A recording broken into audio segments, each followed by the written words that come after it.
प्रचण्ड कमरेडले अस्ति दस्तावेजमा के वैज्ञानिक 21औं शताब्दीको नेपालको वैज्ञानिक यस्तो के भन्नुभएको छ, त्यो कसरी आउँछ उहाँले भन्नुहुन्न।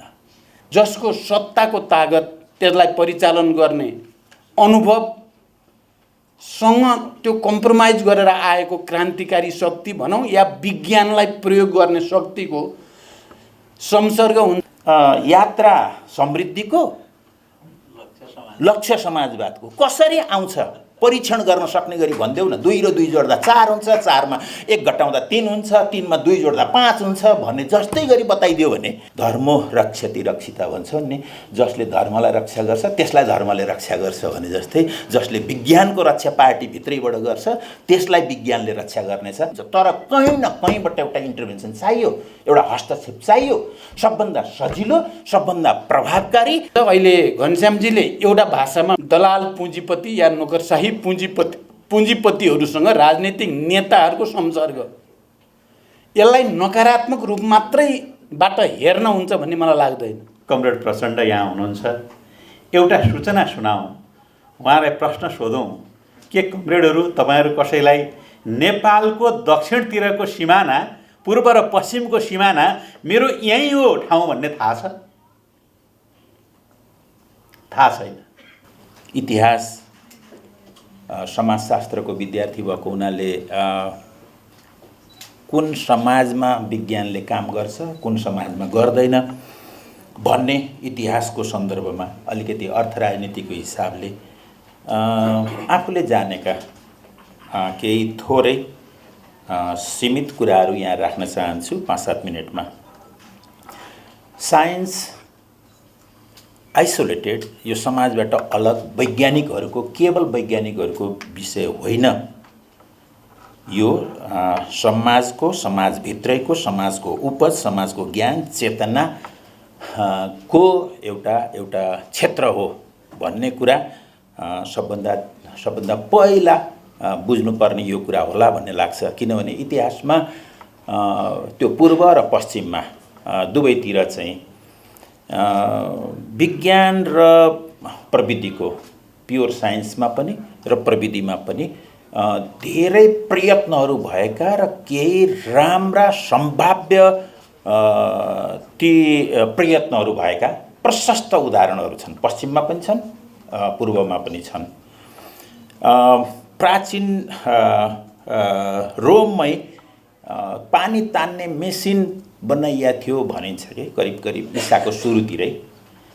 तर त्यो किन चाहिँ त्यसले काम गरेन भन्दाखेरि त्यो मेसिन, पानी तान्ने मेसिन जसले सुरुङबाट पानी तान्थ्यो र धेरै दासहरूलाई त्यसले विस्थापित गरिदिन्थ्यो र त्यो दासहरूलाई विस्थापित गरिदिने मेसिन त्यसमा टिक्न सम्भव थिएन। एउटा खास सामाजिक ऐतिहासिकतामा विज्ञानले कसरी काम गर्छ भन्ने उदाहरणका सन्दर्भमा मात्रै मैले यो भनेको। थ्रुआउट हाम्रो हिस्ट्रीभरि त्यस्तो चलेर आएको छ। त्यसो गर्दा यो युरोपमा विज्ञान कसले ड्राइभ गर्यो, कसरी आयो, बडा प्रश्न छ।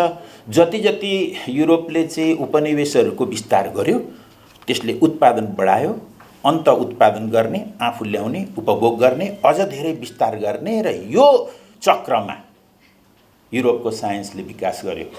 यस्तै अमेरिकाको पनि हो।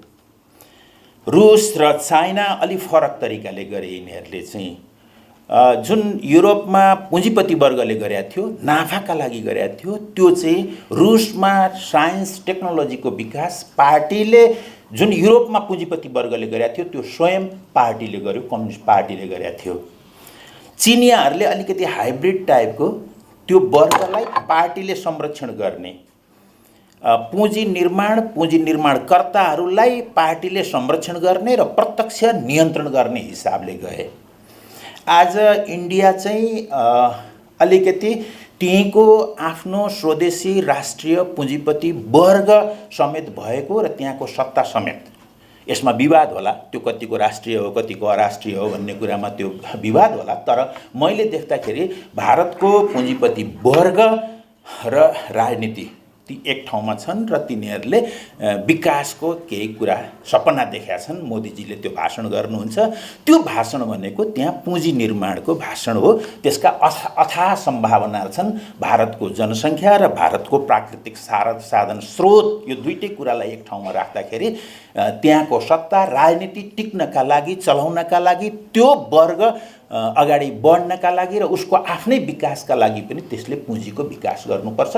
त्यसका लागि उसले आकाश पाताल गरेर कहिले मोदीजी चाहिँ युरोपमा त्यो यो फेसबुकको सिइओहरूसँग, यो गुगलको सिइओहरूसँग किन भेट्न जानुहुन्छ भन्ने कुरा यहाँनिर साइन्स र पोलिटिक्स भेट हुन्छ भन्ने लाग्छ मलाई चाहिँ।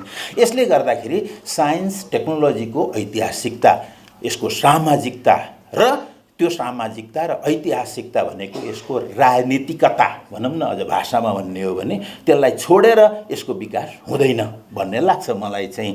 र हामीले जतिसुकै कुरा गर्दाखेरि पनि हामी कहाँ किन भन्दा राष्ट्रिय पुँजीपति वर्ग त्यो वर्गका रूपमा इन्डिपेन्डेन्टली आएकै छैन। 80% जति हाम्रो लेन्डिङ करिब ब्याङ्कको लेन्डिङ करिब 30-35 वटा व्यापारिक घरानाले व्यापारमा लगाउँछन् भन्छन्। तिनले यहाँ उत्पादन गरेर रोजगारी दिएर यो सब यो बाटो छोडे अथवा त्यहाँ टिकाउन सकिएन वा टेकेनन्। हामी कहाँ राष्ट्रिय पुँजीपति वर्ग त्यसरी आएन। उसले गाडी र साडीको व्यापार गर्दाखेरि नै नाफा ठान्यो। अनि त्यो गाडी र साडीको व्यापार गर्ने व्यापारी वर्गसम्म हाम्रो राजनीतिक लिडरसिपको गाँठोले, लगन गाँठोले गर्दाखेरि यहाँको साइन्स, साइन्टिफिक कन्ससनेस, त्यो सारा कुरा चाहिँ अवरुद्ध भयो भन्ने लाग्छ मलाई। एकदम ब्रोडर हिसाबले हेर्दाखेरि यसमाथि च्यालेन्ज होस् भन्ने लाग्छ मलाई। या त प्रस्तावहरू आउनु पर्यो, यसमाथि पनि अलिकति छलफल हुनु पर्यो। केवल टेक्नोलोजी, नानो टेक्नोलोजीको कुरा गरेर मात्रै हुँदैन। नानो टेक्नोलोजी कहाँ, कस्तो ठाउँमा, कम्प्युटर कहाँ आयो, युद्धको असीमित ठुलो आवश्यकताले गर्दाखेरि चाहिँ यो हाम्रो इन्टरनेट अमेरिकी सेनाले उत्पादन गर्यो। कुन समाजमा इन्टरनेट उत्पादन हुन्छ? हामी कहाँ किन इन्टरनेट उत्पादन भएन?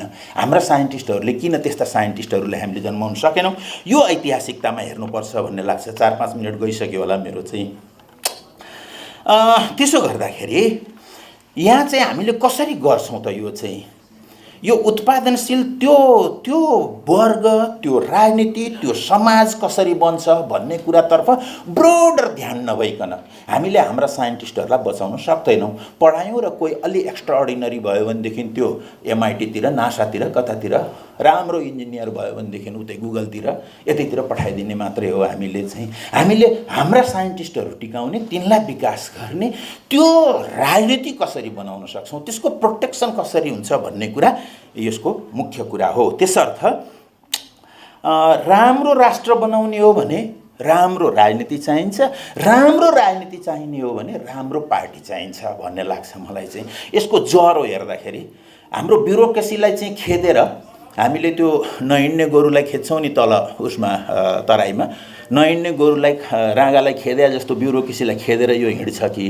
होइन, अथवा हाम्रो यो क्यापिटलिस्ट क्लासले यो चाहिँ गरिदिन्छ कि हाम्रो इन्टेलिजेन्सियाले गरिदिन्छ? कसले गर्ने हो? यो पात्रको हो, साइन्सको विकास गर्ने पात्रको। केवल साइन्टिस्ट, ल्याबमा बसिरहेको साइन्टिस्टले साइन्सको विकास गर्ने हो? यदि होइन भने यो राजनीतिले गर्नुपर्छ।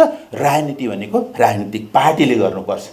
अब मैले अन्तिममा यो किन भएको छैन भन्दा मैले अहिले भने राम्रो राष्ट्रको परिकल्पना गर्ने हो भने राम्रो राजनीति चाहियो। राम्रो राजनीति चाहिने हो भने राम्रो पार्टी चाहियो। खराब पार्टीहरू भएको मुलुकको राम्रो भविष्य हुँदैन। यसर्थ राम्रो पार्टी चाहिन्छ। अब राम्रो पार्टी, त्यो वैज्ञानिक चेतना, अब वैज्ञानिक भनौँ न, राम्रो पार्टी भने के हो भने त्यो वैज्ञानिक चेतना भएको। बीपीले समाजवाद, प्रजातान्त्रिक समाजवाद भन्नुभएको थियो 12 सालतिर अलिकति एउटा सानो एक प्याराग्राफ जति लेख्नुभयो, बस बीपीजीले प्रजातान्त्रिक समाजवादको बारेमा त्यही व्याख्या गरिदिनु। अहिले पनि काङ्ग्रेस त्यही भन्दैछ। त्यो प्रजातान्त्रिक समाजवाद यसरी आउँछ भनेर वैज्ञानिक तरिकाले भनिदियो भने, वैज्ञानिक तरिकाले भनेको पनि फेरि अरू केही होइन, यो परीक्षण गर्न हो कि होइन भनेर परीक्षण गर्न सकिने तरिकाले कोही काङ्ग्रेसले भनिदियो भने त्यो काङ्ग्रेसको प्रजातान्त्रिक समाजवाद वैज्ञानिक विचार हो। तर कसैले त्यो पनि भन्दैन। हामी अब यो राजनीतिक विषय हो, विवादको विषय पनि होला। हामी समृद्ध नेपाल सुखी नेपाली भनेका छौँ एमालेवालाहरू। त्यो कसरी आउँछ भन्ने कुरा हामी कहिले भन्दैनौँ। प्रचण्ड कमरेडले अस्ति दस्तावेजमा के वैज्ञानिक 21औं शताब्दीको नेपालको वैज्ञानिक यस्तो के भन्नुभएको छ, त्यो कसरी आउँछ उहाँले भन्नुहुन्न। हाम्रो समाजवादी छ, उसले चाहिँ के भन्छ भन्दाखेरि एकीकृत समाजवादी, त्यसले के भन्छ भन्दाखेरि यात्रा समृद्धिको लक्ष्य समाजवादको कसरी आउँछ परीक्षण गर्न सक्ने गरी भनिदेऊ न। 2 र 2 जोड्दा 4 हुन्छ, 4 मा 1 घटाउँदा 3 हुन्छ, 3 मा 2 जोड्दा 5 हुन्छ भन्ने जस्तै गरी बताइदियो भने समृद्ध नेपाल सुखी नेपाली, 21औं शताब्दीको वैज्ञानिक समाजवाद, यात्रा समाजवादको प्रजातान्त्रिक समाजवाद, यिनका यी सिद्धान्त र यिनले बनाएका कार्यक्रमहरू नै वैज्ञानिक छैनन्। अनि यत्रो कति राजनीतिमा छन् भन्दा कति अहिले करिब 30 लाख जति मान्छे त राजनीतिमा होलान्, सदस्य होलान् यसका 35 लाख मान्छेहरू जो पढे लेखेका जानेका बुझेका टाठा बाठा आकाश पाताल देखाउने मान्छेहरू छन्, तिनीहरू राजनीतिमा छन् र तिनीहरूको चेतना साइन्टिफिक छैन। अनि मुलुक कता जान्छ भन्दा अनि माथिको चाहिँ यो रुलिङ क्लासले चाहिँ त्यो गाडी र साडीवाला क्लाससँग लगनगाँठो जोड्छ र अनि त्यस पछाडि राष्ट्र दोहन गरेर बस्छ, साइन्स मर्छ, ज्ञान मर्छ, चेतना मर्छ। त्यसो गर्दाखेरि सजिलो कुरा अन्तबाट गर्दा पनि हुन्छ, राम्रो एजुकेसन सिस्टमबाट गर्दाखेरि पनि, त्यहाँबाट इन्टरभेन गर्दाखेरि पनि हुन्छ, ब्युरोक्रेसी राम्रो बनाएर इन्टरभेन गर्दाखेरि पनि हुन्छ, जहीँबाट गर्दाखेरि पनि हुन्छ। तर कहीँ न कहीँबाट एउटा इन्टरभेन्सन चाहियो, एउटा हस्तक्षेप चाहियो। सबभन्दा सजिलो, सबभन्दा प्रभावकारी, सबभन्दा के भन्ने हुँदै आएको अरूले गरेर हुँदैन, त्यो राजनीतिक नेतृत्वले नै देख्ने हो। यसर्थ विज्ञानको विकासको कुरा गर्ने हो, प्रविधिको विकासको कुरा गर्ने हो भने म सम्पूर्ण सम्मानका साथ कमरेड प्रचण्डलाई म यहीँबाट भन्छु, कमरेड ओलीलाई, कमरेड माधव नेपाललाई, हाम्रो मित्र देउबाजीलाई, अरू पार्टीका साथीहरूलाई हामी हाम्रो पार्टीभित्र प्रश्न गर्ने मान्छे जन्माउँछौँ। विज्ञानले प्रश्न गर्ने मान्छे जन्माउँछ, आस्था भक्ति गर्ने मान्छे होइन। हामीलाई चाहिएको छ पार्टीहरूमा भक्ति गर्ने मान्छे, अनि त्यस पछाडि वैज्ञानिक चेतना। तिनी मान्छे सत्तामा गएर वैज्ञानिक चेतना ल्याउँदैन। प्रश्न गर्ने मान्छेले त्यो विज्ञानको विकास गर्दै जान्छ र वैज्ञानिक पार्टीले, वैज्ञानिक चेतनाको पार्टीले वैज्ञानिक राज्य बनाउँछ। त्यो राज्यमा साइन्स सुरक्षित रहन्छ। धर्मो रक्षति रक्षिता भन्छ नि, जसले धर्मलाई रक्षा गर्छ त्यसलाई धर्मले रक्षा गर्छ भने जस्तै जसले विज्ञानको रक्षा पार्टीभित्रैबाट गर्छ त्यसलाई विज्ञानले रक्षा गर्नेछ। धन्यवाद, नमस्ते। फाउन्डेसनलाई धन्यवाद भन्न चाहन्छु। तपाईहरुले जे भए पनि यो विषयमा राजनीतिक नेतृत्वलाई बोलाएर विज्ञान तथा सूचना प्रविधि सम्बन्धी नीति संवादको सुरुवात गर्नुभएको छ। यो राम्रो सुरुवात हो र मैले अहिले सबै नेता साथीहरूको कुरा सुने र यसले भरे राज्यलाई, राजनीतिक नेतृत्वलाई विज्ञान प्रविधिको प्रयोगको निम्ति अलिअलि दबाब, अलिअलि उत्प्रेरणा दुईटै दिनेछ भन्ने महसुस मैले त्यहाँ कुरा सुन्दै जाँदा गरेँ। यस अर्थमा पनि फाउन्डेसन धन्यवादको पात्र भएको छ र प्रकाश विकल्पले विकल्प के हुन सक्छन् भन्ने बारेमा, नेपालको आर्थिक विकल्प के हुन सक्छ, सामाजिक राजनीतिक भन्नेमा पनि आफूले लेख रचना मार्फत, पुस्तक मार्फत पनि चर्चा परिचर्चा गराउँदै आउनु भएको छ। आज फाउन्डेसनकै तर्फबाट यो संवाद, नीति संवाद चाहिँ आयोजना गरेर राम्रो काम नै भएको छ भन्ने मलाई लाग्छ। तर यो विषयमा बोल्न गाह्रो महसुस भयो मलाई। अहिले घनश्यामजीले भने जस्तो धेरै ठुलो विषय हो यो 5-7 मिनटमा बोल्न धेरै कठिन विषय हो यो चाहिँ। त्यसकारण यो ठुलो विषयमा हामीले व्यापक रूपमा भरे छलफल गर्दै जाने, निष्कर्ष निकाल्दै जाने त हुन्छ नै। यो सुरुवात हो र ठिक ढङ्गले अगाडि जाओस् भन्ने शुभकामना दिन चाहन्छु। विज्ञान र प्रविधि भनेको मानिसहरूको विकास प्रक्रियामा उनीहरूको आवश्यकता बोधसँग सम्बन्धित चिज हो। मानिसहरूले जति आवश्यकता बोध गर्दै गयो त्यही आवश्यकतामा आधारित भएर आविष्कारहरू हुँदै गए र प्रारम्भिक समयदेखि प्रिमिटिभ सोसाइटी जसलाई भनिन्छ र आजको अत्याधुनिक विज्ञान प्रविधिको युग अथवा सूचना प्रविधिको युग भनिन्छ आज 21औं शताब्दी, यहाँसम्म आउँदाको निचोड के हो भने मानिसहरूले जहाँ आवश्यकता महसुस गरेका छन् आविष्कार त्यहीँबाट सुरु भएको छ। विज्ञानले के, किन, कसरी भन्ने कुराको जवाफ खोज्दै जाँदा आज डिजिटलाइजेसनसम्म आयो। मानिसहरूको उत्पादक शक्ति र उत्पादन सम्बन्धको विकास पनि आजको चरणसम्म आइपुग्यो। भोलि पनि यसको विकास चाहिँ अन्ततः के, किन, कसरी भन्ने कुरासँग र मानिसहरूले गर्ने आवश्यकता बोध, कति मात्राको आवश्यकता बोध गर्ने समाजको चेतना हुन्छ, त्यसै अनुसार नै विज्ञान प्रविधिको विकास र प्रयोगको स्तर पनि, त्यसको गुण पनि त्यसैद्वारा निर्धारित हुन्छ। अहिले हामी वित्तीय पुँजीवादको भन्छौँ, त्यहाँ पुँजीको सबभन्दा बढी केन्द्रीकरण जहाँ छ, विज्ञान प्रविधिको प्रयोग, उपभोग र त्योद्वारा पुरै दुनियाँलाई नियन्त्रण गर्ने कुरा पनि त्यहीँबाट भएको छ। त्यसकारण यो पुँजीको विकाससँग पनि सम्बन्धित छ। समाजकै कुरा गर्दा कहिले पूर्वीय समाज विज्ञान प्रविधिको विकासमा दुनियाँमा अग्रणी थियो। सामाजिक चेतना र जागरण, शिक्षा सबै त्यो अग्रणी थियो। समय क्रममा बदलियो र त्यो पश्चिमतिर सर्यो र यो प्रक्रियामा जहाँ सभ्यताको विकास, शिक्षाको विकास, पुँजीको विकास, त्यसको केन्द्रीकरण जहाँ जति हुन्छ विज्ञान प्रविधिको प्रयोग र उपभोग पनि त्यहाँ त्यति नै मात्रामा हुने गर्दछ। र अहिले हामी के भन्दैछौँ भने अब फेरि दुनियाँ फेरि एसियातिर आउँछ, फेरि सभ्यता विकास यता आउँछ भन्ने गरिएको छ। अहिले जस्तो पोलराइजेसन देखिएको छ राजनीतिमा, फेरि यतातिर आउँछ। त्यसकारण विज्ञान प्रविधिको प्रयोग जनस्तरमा गर्ने कुरामा हामीले शिक्षामा, हामीले उत्पादनमा, कृषिमा, उद्योगमा, पर्यटनमा, स्वास्थ्यमा, सामाजिक जीवनका सबै क्षेत्रमा विज्ञान प्रविधिलाई आम रूपमा प्रयोग गर्ने वातावरण कसरी सृजना गर्ने भन्ने कुरा हो। हामी कहाँ केही पनि भएन भन्ने पनि कुरा होइन, कति पनि छैन भन्ने कुरा पनि होइन, साह्रै नकारात्मकै मात्रै कुरा गर्ने कुरा पनि होइन। हामी जहाँसम्म आइपुगेका छौँ परम्परागत रूढी या एक खालको उत्पादन सम्बन्धलाई तोड्दै नयाँ उत्पादन सम्बन्धतिर र नयाँ उत्पादक शक्तिको विकासको आधार निर्माणतिर हामी जागरुक भएर लागेकै छौँ।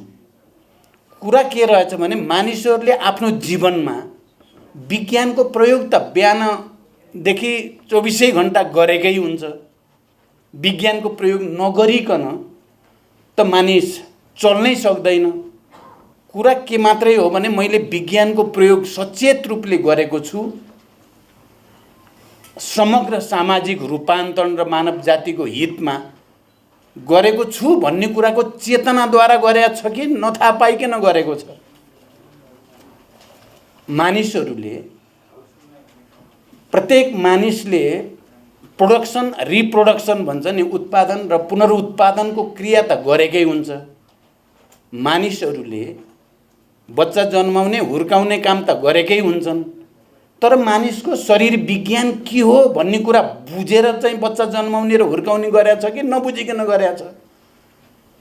गर्न त मान्छेले उत्पादन र पुनरुत्पादन त गरिराखेकै हुन्छन् नि। त्यसकारण हामी कहाँ समस्या मैले के देख्छु भने नेपालमा ठुल्ठुला परिवर्तनको निम्ति जनस्तरबाट आन्दोलन भए, क्रान्तिहरू भए, ती विज्ञानमा आधारित भएकै कारणले केही सफलता प्राप्त गरेका हुन्, विज्ञान विरोधी भएको कारणले होइन। तर ती सम्पूर्ण रूपमा क्रान्तिको रूपमा नेपालमा अहिलेसम्म राजनैतिक क्रान्ति, पूर्ण क्रान्तिको रूपमा सापेक्षिक रूपले हुन सकेका छैन।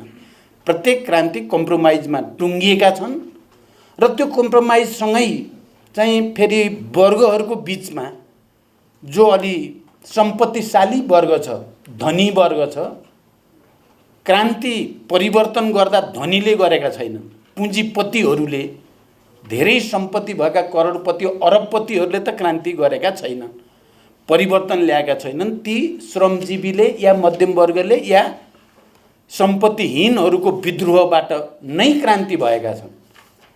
तर जब ती क्रान्ति कम्प्रोमाइजमा टुङ्गिनुपर्ने परिस्थिति बन्छ धेरै कारणले,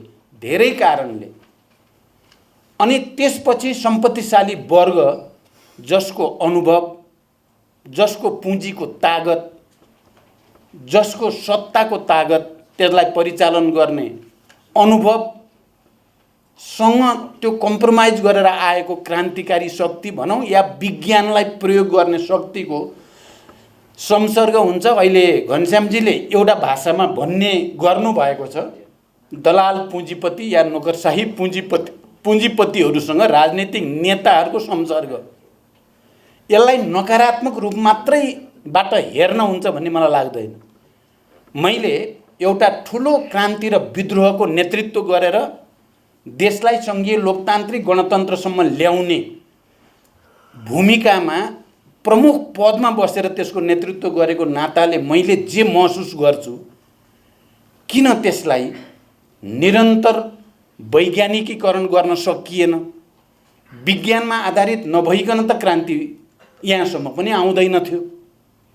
तर यति ठुलो परिवर्तनलाई फेरि जनताको दैनिक जीवनमा विज्ञानको प्रयोग गरेर उत्पादन र समृद्धिको नयाँ यात्रा, पुँजी निर्माणको नयाँ यात्रा, पुँजी निर्माणमा विज्ञान प्रविधिको आम प्रयोगको नीति बनाउन सकिएन भन्दा मैले बडो मार्मिक ढङ्गले के महसुस गर्छु भने लेनिनले समाजवादी क्रान्ति सम्पन्न गरेपछि, अक्टोबर क्रान्ति जसलाई भनिन्छ, 5-6 वर्षपछि एउटा डकुमेन्ट लेख्नु भएको छ।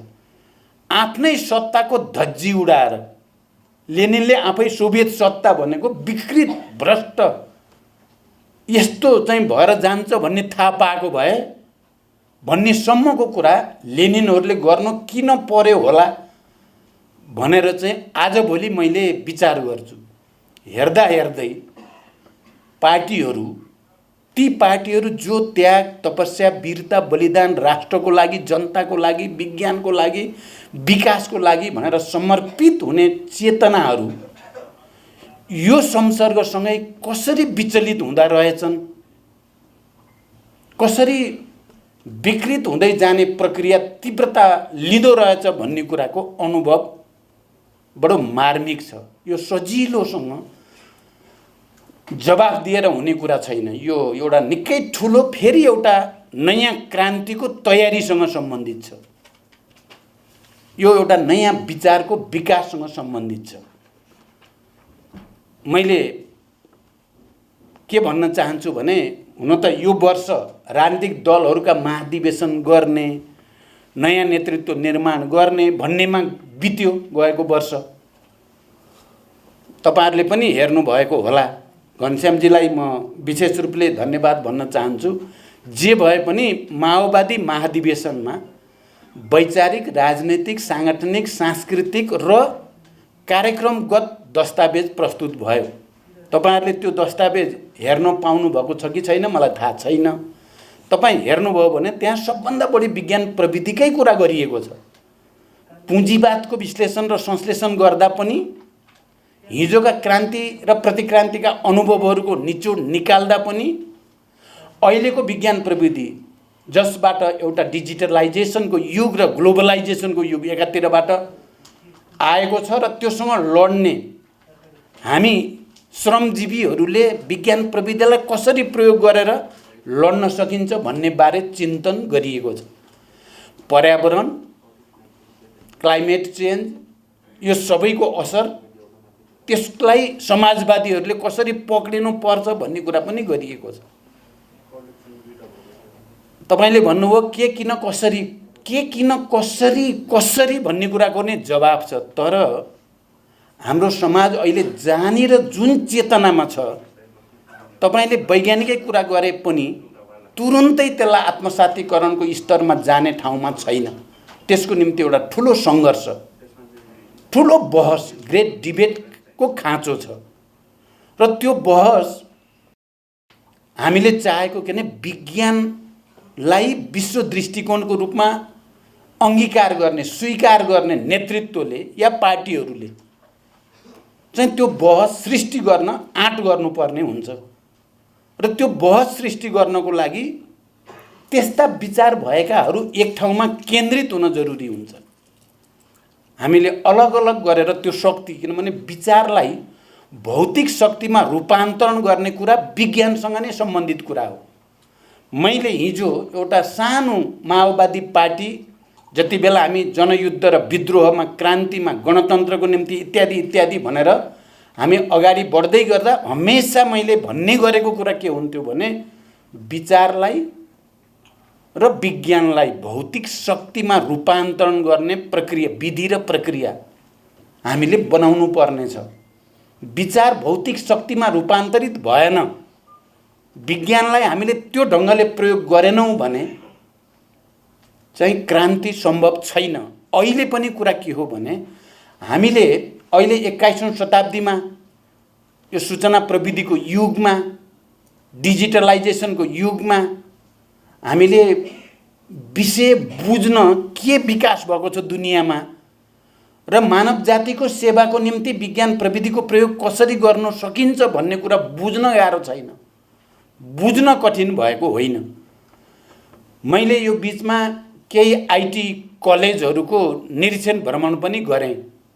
त्यहाँ पढाउने टिचरहरू, त्यहाँ काम गरिरहेका इन्जिनियरहरू, आईटी एक्सपर्टहरूसँग मैले केही अन्तर्क्रिया गरेको छु। आजभोलि 8औं महाधिवेशनमा मैले विज्ञान प्रविधि र आजको युगका केही विशेषताहरू र अबको एउटा नयाँ समाजवादी आन्दोलन सृष्टि गर्नको लागि हामीले पक्रिनु पर्ने कुरा चाहिँ आईटी नै हो।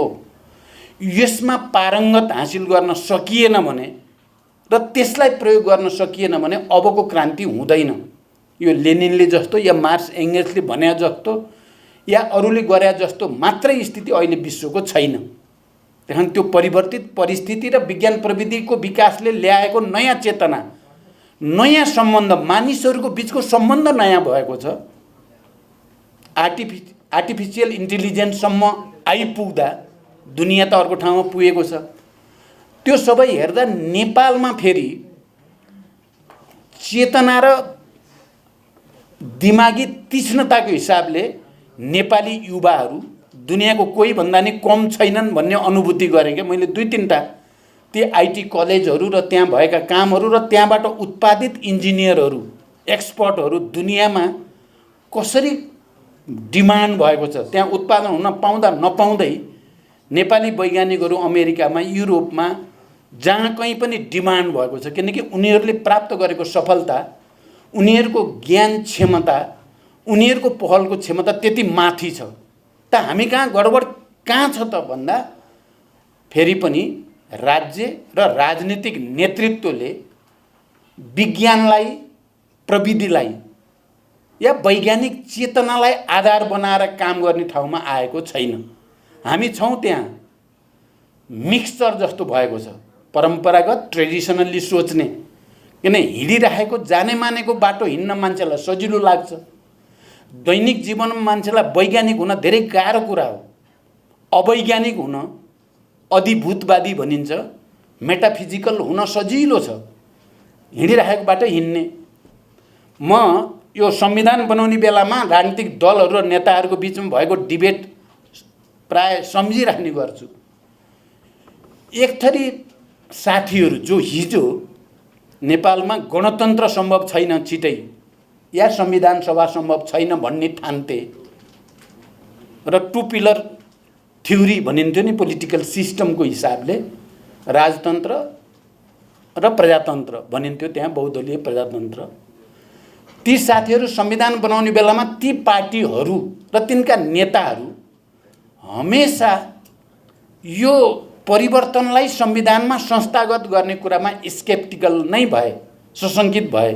यो उनीहरूले भनेको शब्द म सम्झिन्छु, के भाउतो ल्याइदिएर जाने मानेको गाविस ठिकै थिए नि, वडाहरू ठिकै थिए, यो युनिटारी र सेन्ट्रलाइज सिस्टम नै ठिकै थियो भन्ने उहाँहरूलाई लागि नै राख्यो।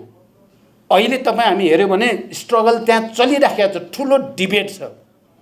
नयाँ ऐन संविधानले डिमान्ड गरे अनुसारका ऐन बनाउन एक थरी पार्टी र नेताहरूलाई त्यो फलामको चिउरा भएको छ, त्यसलाई के गरी टार्ने होला, के गरी रोक्ने होला, पावर र अथोरिटी तल जाने, गाउँमा जाने, टोलमा जाने, प्रदेशमा जाने कुरालाई के गरी रोक्ने होला र त्यो सबै पावर फेरि पनि सेन्टरमै केन्द्रित गर्ने वातावरण बनाउने होला भन्नेतिर चिन्ता छ। तपाईँहरूले सुन्नुभयो होला, आजभोलि केही नेताहरू त खुलेआम संहिता खारेज गर्नुपर्छ अब भनेर बोलेका छन्, र त्यो जान खोज्ने, फेरि त्यो जाने भनेको फेरि निरङ्कुश राजतन्त्रको ठाउँमा जाने प्रवृत्ति हो।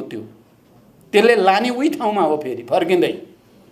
भने अर्को चाहिँ अझ मजबुत बनाउन पर्यो प्रदेश र स्थानीय तहलाई, ऐनद्वारा संविधानको डिमान्ड अनुसार ऐनको व्यवस्था गरेर तिनीहरूलाई अझ व्यवस्थित अधिकार दिन पर्यो।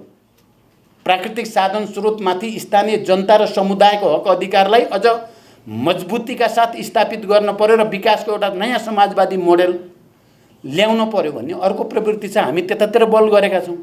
हामी छिटै सबै त्यस्ता ऐनहरू जो संविधानले डिमान्ड गरेको छ ती ऐनहरू बनुन् र अथोरिटी तल दिने, जसरी भनिएको छ संविधानमा, बिना बेहिचक तिनलाई दिने वातावरण बनाइयोस्। त्यसो भएपछि आम जनता बिस्तारै वैज्ञानिक हुन्छन् भन्ने मेरो बुझाइ छ। फेरि बिस्तारै जनताले विज्ञान प्रविधिको उपभोग गर्न थाल्छन् र त्यहाँबाट जसरी ठुल्ठुला क्रान्तिहरूपछि कतिपय क्रान्तिकारी पार्टी र नेताहरूले विज्ञानलाई जनताको दैनिक कर्मसँग जोड्ने भनेर प्रयोग गर्ने ठुल्ठुला प्रयासहरू भए, पहलहरू भए, त्यसले निकै राम्रो नतिजा पनि दियो। त्यो वातावरण बन्न सक्छ। त्यसकारण लडाईँ अहिले पनि जारी छ। सबै राजनीतिक पार्टी र नेताहरू उस्तै छन् भन्ने एउटा नेरेटिभ जो बनाउन खोजिएको छ बडा डरलाग्दो छ भन्ने मेरो बुझाइ छ। सबै उस्तै होइनन्, छैनन्। त्यहाँ बहस छ, त्यहाँ डिबेट छ, त्यहाँ दुईटा आउटलुक छन्, त्यहाँ दुईटा प्रवृत्ति छन्, त्यहाँ दुईटा विचार छन्, दुईटा लाइन छन्। एउटा वैज्ञानिक ढङ्गले सोच्नुपर्छ भनेर बल गर्ने, एउटा त्यसलाई चाहिँ, किनभने विज्ञान हाबी भयो भने दलाल, नोकरशाह, पुँजीपति र त्यस्ता ती बिचौलियाहरूको चाहिँ हैसियत रहँदैन यो समाजमा। सिधै जनता मालिक हुन्छन् यो देशको। जनतालाई मालिक हुन नदिनेतिर बल छ। अर्को एउटा प्रवृत्ति छ जो जनतालाई नै वास्तविक मालिक बनाउनु पर्छ, त्यसको निम्ति विज्ञान प्रविधिको प्रयोग गर्न पर्छ भन्ने विचार प्रवृत्ति छ। यो 2007 साल पछि पनि त्यो प्रवृत्तिको बिचमा लडाईँ देखियो। परिवर्तन र विज्ञानको पक्ष क्रान्तिमा जित्छ, सम्झौतामा हार्छ भएको छ जहिले पनि। 46 सालपछि जनयुद्ध र जनआन्दोलनपछि यी प्रक्रियाहरू जो छन् यो बारेमा हामीले गम्भीर रूपले सोच्नुपर्छ भन्ने मलाई लाग्छ। जे भए पनि आज यस खालको छलफल जो सुरु गर्ने प्रयास भएको छ, यसलाई अझ व्यवस्थित, अझ योजनाबद्ध बनाउँदै यसलाई अभियानको रूपमा लाँदै गएर त्यो वर्ग र तत्त्व जसले जनतालाई अधिकार दिने भन्दा जनताको अधिकार खोज्ने र सीमित वर्गको हातमा केन्द्रित गर्न जमर्को गर्दैछ, त्यसलाई परास्त गर्नको लागि सबै वैज्ञानिक क्षेत्रमा काम गर्ने, सबै आइटी इन्जिनियरहरू या यो क्षेत्रमा काम गर्ने वैज्ञानिकहरू र हामी समाजलाई एउटा नयाँ बनाएर विकास, समृद्धिको र सभ्यताको नयाँ यात्राको नेतृत्व गर्छौँ भन्ने पार्टीहरू मिलेर एउटा आन्दोलन सृष्टि गर्न जरुरी छ। अब अघि हाम्रो गणेशजीले चाहिँ चिनिया पार्टीमा आउँदा मलाई बोलान भन्नु, म के मात्रै भन्छु भने कमरेडलाई त्यहाँ एउटा मान्यता बनाएको थिएँ मैले, विज्ञान प्रविधि, म पनि विज्ञान प्रविधिकै स्टुडेन्ट हुँ नि त। तपाईँले म मात्रै भन्ने नठान्नुहोस् न हो, म पनि साइन्स र टेक्नोलोजीकै स्टुडेन्ट हुनुको नाताले मेरो ध्यान त्यहाँ छ। र उहाँहरूसँग कुरा गर्दा पनि उत्पादन वृद्धिको निम्ति विज्ञान प्रविधिको विकास जसरी चिनिया समाजमा या अन्यत्र भएको छ, नेपालमा त्यो टेक्नोलोजीलाई चाहिँ कसरी ल्याउने र कृषि उत्पादन विकास गर्ने भन्ने चर्चा गरिएको छ। त्यसकारण साथीहरू, अब ज्ञान र विज्ञानको कुरा गर्दा असन्तोषबाट विज्ञानको विकास हुन्छ, सन्तोषबाट विज्ञानको अवरोध हुन्छ भनिन्छ। के भनिन्छ अरे, एउटा मैले विज्ञान मर्दछ हाँसेर विज्ञान रोइ मर्दछ भनेर कसले लेखेको छ, लक्ष्मी प्रसादले हो कि हो? ए बालकृष्ण स्वामीले। त्यो एउटा साहित्यिक भनाइ होला, तर रियालिटी के हो भने विज्ञानले के किन कसरीतिर जान्छ। आनन्दसँग चाहिँ सब चाहिँ ढोका बन्द गरेर तपस्या गर्ने कुरालाई विज्ञानले छुट दिँदैन। यो किन भयो, कसरी भयो, यो कसरी हुन्छ हुँदैन भन्ने कुराको डिबेटतिर जान्छ। हामीले आज धेरै चिन्तित हुनुपर्ने कुरा छैन। हामीले आन्दोलन एउटा नयाँ सृष्टि गर्नको लागि बल गर्नुपर्ने हुन्छ। राजनीतिक नेतृत्वको हैसियतले मैले चाहिँ के भन्छु भने, ठुल्ठुला प्रयोग यहाँ निरन्तरतामा क्रमभङ्ग भन्ने पनि यहाँ पनि प्रयोग भयो। मैले भन्दै पनि आएको छु, नेपालमा अलि वैज्ञानिक विचार राख्ने भने कम्युनिस्ट नै हुन्। विज्ञानलाई दर्शनको रूपमा, दर्शनलाई विज्ञानको रूपमा आत्मसात गर्ने त्यहाँ सबै कम्युनिस्टलाई एकै ठाउँमा जम्मा गरेपछि धेरै राम्रो हुन्छ होला भन्ठानेर निकै ठुलो जोखिम उठाएर आफूले त्याग गरेर कम्युनिस्ट एकता गराएकै हो। किन के भयो भन्ने कुरा चाहिँ त्यहाँ छँदैछ। अझै पनि वैज्ञानिक सोच राख्ने इमान्दार कम्युनिस्टहरू त एक ठाउँमा हुनै पर्छ। त्यो मिसन चाहिँ हाम्रो। र त्यसको हिजो म प्रस्तावक थिएँ, म भोलि पनि मै प्रस्तावक हुन्छु भन्ने लागेको छ मलाई। त्यसो गरेर मात्रै हामीले विज्ञान प्रविधिको संवादको जो कुरा गरेका छौँ, नीति बनाउने कुरा पनि, सामाजिक रूपान्तरणको कुरालाई पनि गति दिन सकिन्छ भन्ने मेरो विश्वास डगेको छैन। तर एउटा कुरा फेरि के पनि म भनेर टुङ्ग्याउन चाहन्छु भने, हाम्रो समाज त अब अलि बढी चाहिँ एक खालको संस्कृति सोचमा हुर्किएको समाज छ। नयाँलाई ग्रहण गर्न सित्तिमित्ति नचाहने खालको छ नि त, अलि रूढी परम्परागत जाने मानेको बाटो मात्रै हिँड्न चाहने, नयाँ बाटोतिर जाँदा भनेपछि नचाहने छ। त्यहाँ नयाँ कुरा गऱ्यो भने त्यो माथि शङ्का गर्ने र त्यसलाई चाहिँ चारैतिर घेरा हालेर अगाडि बढ्न नदिने संस्कार पनि हामी कहाँ छ। आज विज्ञानकै कुरा भएको हुनाले यो प्रति पनि सबैको ध्यान जाओस्। कसले गर्यो त्यसलाई अगाडि ल्याउनु पनि त दायित्व होला नि वैज्ञानिकहरूको। वैज्ञानिक ढङ्गले सोच्ने साथीहरूले सबभन्दा बढी विज्ञानको प्रयोग गरेर सामाजिक रूपान्तरण र समृद्धिको निम्ति प्रयास कसले गरेको छ, त्यो त सबै सापेक्षिक हो नि। निरपेक्ष भन्ने कुरा त केही पनि छैन। सबै कुरा त रिलेटिभ नै हुन्छ। अब्सोल्युट भन्ने त भनिन्छ, त्यही साइन्स नै एउटालाई हामीले पढ्दाखेरि फिलोसफीमा डायलेक्टिक्स मात्रै निरपेक्ष छ, अरू सब सापेक्ष छ भनेर पढिन्छ। झन् सापेक्षिक कुरा हो।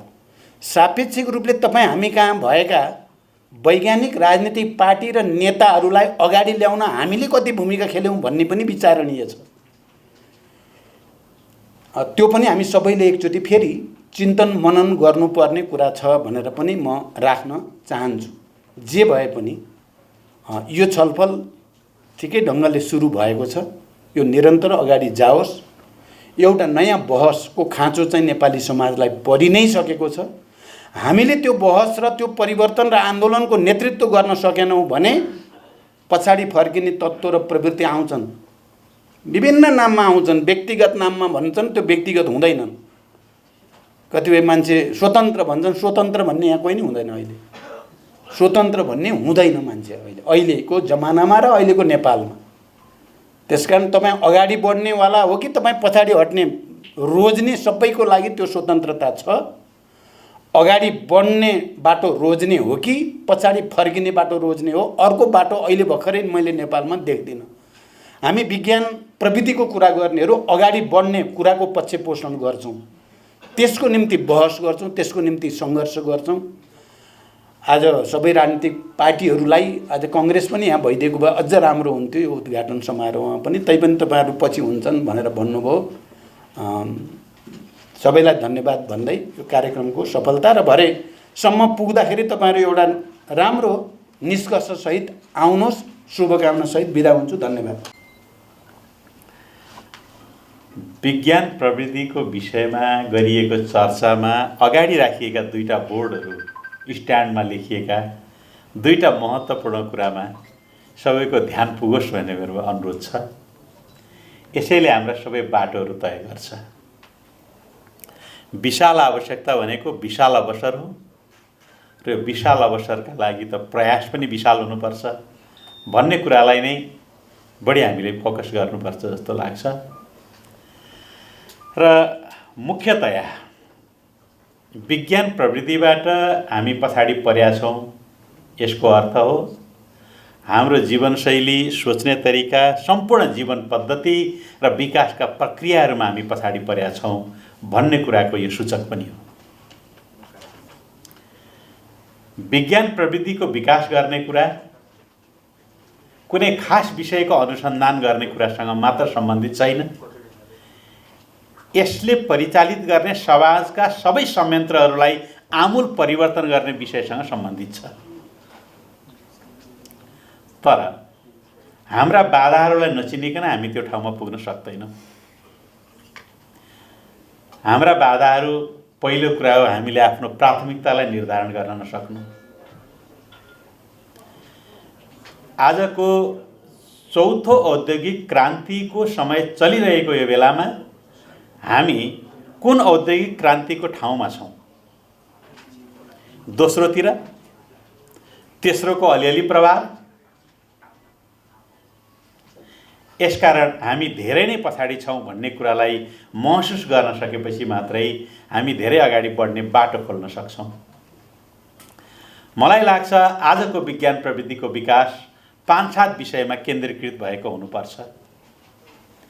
पहिलो कुरा हो चिन्तन र जीवनशैलीमा क्रान्ति ल्याउनका निम्ति अघि नै गणेश शाह कमरेडले भने जस्तै समाज परिवर्तनका लागि विज्ञानको प्रयोग गर्ने सम्पूर्ण आयामहरू तय गर्न सक्ने, नीतिहरू बनाउन सक्ने बाटोमा हामी हिँडौँ। दोस्रो कुरा हो सुशासन र पारदर्शिताको प्रत्याभूति गर्ने गरी विज्ञान प्रविधिको प्रयोग गरौँ। सीसीटीभी विज्ञानको एउटा प्रकरण, सीसीटीभीको फुटेज हराएको अर्को प्रकरण। जिन्दगीमा धेरैवटा फुटेजहरू हामीले हराउँदै गएका छौँ र आफूलाई कमजोर पारेका छौँ। सुशासन र पारदर्शिता विज्ञानलाई छलेर सम्भव छैन। विज्ञानको अधिकतम उपयोग गरेर सम्भव छ र प्रत्येक व्यक्तिलाई प्रविधिबाट, विज्ञानबाट नियन्त्रण, निर्देशन र ट्र्याक उपयुक्त बाटो देखाएपछि मात्रै सम्भव छ। यतातिर ध्यान केन्द्रीकृत गर्नुपर्दछ भन्ने लाग्छ। तेस्रो कुरा हो राष्ट्रिय सुरक्षा चुस्त दुरुस्त बनाउनका निम्ति र राष्ट्रिय सुरक्षाका सम्पूर्ण आयामहरूमा संयुक्त कार्य गर्नको निम्ति डिजिटलाइज सुरक्षा प्रणाली व्यवस्थित गर्नका निम्ति विज्ञान प्रविधिको प्रयोग गर्नु नेपालको अर्को आवश्यकता हो। सूचना धेरै चिज चाहिएको छ, तर दुर्भाग्यवश हाम्रो एउटा पार्टीको अध्यक्ष, सरकारका प्रमुख राजनीतिक दल कमरेड प्रचण्ड यहाँ हुनुहुन्छ। एउटा सूचना सुनाऊँ, उहाँलाई प्रश्न सोधौँ के कमरेडहरू तपाईँहरू कसैलाई नेपालको दक्षिणतिरको सिमाना, पूर्व र पश्चिमको सिमाना मेरो यहीँ हो ठाउँ भन्ने थाहा छ? थाहा छैन। भारतले मित्तै यो छेउसम्म मेरो सिमाना भन्छ, नेपालले यो ठाउँमा भन्छ प्रतिवाद गर्न सक्दैन। सम्भवतः 123वटा स्ट्रिप नक्साहरू तयार गरिएको छ। त्यो नक्सा यदि हामीले त्यही नक्सालाई सिग्नेचर गऱ्यौँ भने नेपालका धेरै भूभागहरू हामी गुमाउनेछौँ। यो मैले खालि सूचना जानकारीको लागि मात्रै भनेको। त्यसकारण राष्ट्रिय सुरक्षाको यो त एउटा मैले भूमि अतिक्रमणको कुरालाई जोडेँ होला, अरू कुरा होला। यस्ता धेरै सूचना प्रणालीहरू सुरक्षाका लागि अर्काको राडारलाई नियन्त्रण गर्नुपर्ने प्रणाली पनि हामीले थाहा पाउनु पर्ने होला नि। यसकारण राष्ट्रिय सुरक्षा संयन्त्रका लागि विज्ञानको प्रयोग कसरी गर्ने।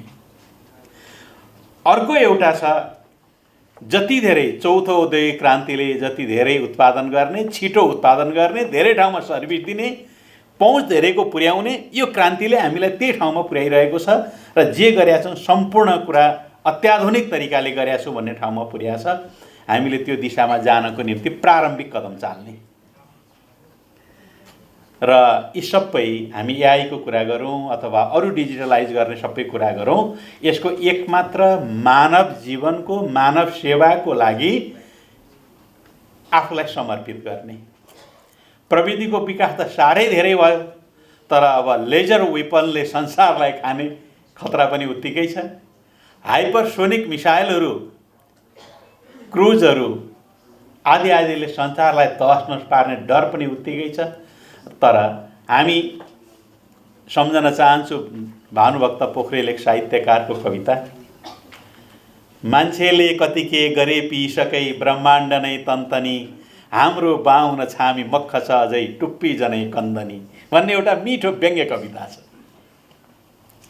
अर्काले के गरे भनेर होइन, हामीले कहाँबाट सुरु गर्ने हो भन्ने कुराको प्रारम्भिक कदम चाल्नको निम्ति नै हामीले हाम्रा अवसरहरूलाई प्रयोग गरौँ भन्ने म यही अनुरोध गर्न चाहन्छु। र अन्ततः एउटा विषयमा जोड गर्न चाहन्छु। हामी सबै राजनीतिक दलका नेताहरू छौँ, देशका प्रशासनिक निकायका अनुभवी व्यक्तिहरू हुनुहुन्छ, सचेत बौद्धिक नागरिकहरू हुनुहुन्छ। भ्रष्टाचारलाई नियन्त्रण नगरेसम्म, राष्ट्रको सम्पत्ति दुरुपयोग गरेर मेरो सुख सुविधाका लागि प्रयोग गर्छु भन्ने चिन्तन, चेतना र त्यस प्रकारको विकृत मनोविज्ञानलाई नत्यागेसम्म तपाईँ विज्ञानको प्रयोगमा पनि भ्रष्टाचार गर्नुहुन्छ, प्रविधिको निर्माणमा पनि भ्रष्टाचार गर्नुहुन्छ र मुलुकलाई हामी अनेकचोटि ठगिरहनेछौँ।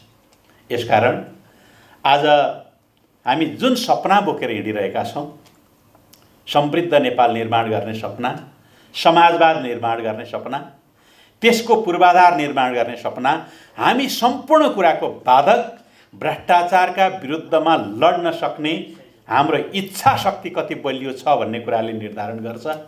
म सबैलाई यतातिर ध्यान पुगोस् र विज्ञानको प्रयोग जनताको लागि गर्नका लागि नीति निर्माण गर्ने, राष्ट्रिय नीति निर्माण गर्ने एउटा तयारी हामी गरौँ। यो कार्यक्रमले यिनै कुरामा झकझक्याउने सफलता प्राप्त गरोस्। धन्यवाद, नमस्कार। SML Isuzu, authorized distributor for Nepal, National Motors. उत्कृष्ट गहुँबाट तयार गरिएको ज्ञानचक्की आटा, खेल दुगर समूहको उत्कृष्ट उत्पादन। जहाँ इच्छा त्यहाँ भाइनेट अब सबै कनेक्टेड। इलेक्ट्रा इलेक्ट्रिक प्रस्तुत गर्दछ एन्टिब्याक्टेरियल अमोर लाइफस्टाइल स्विचेस।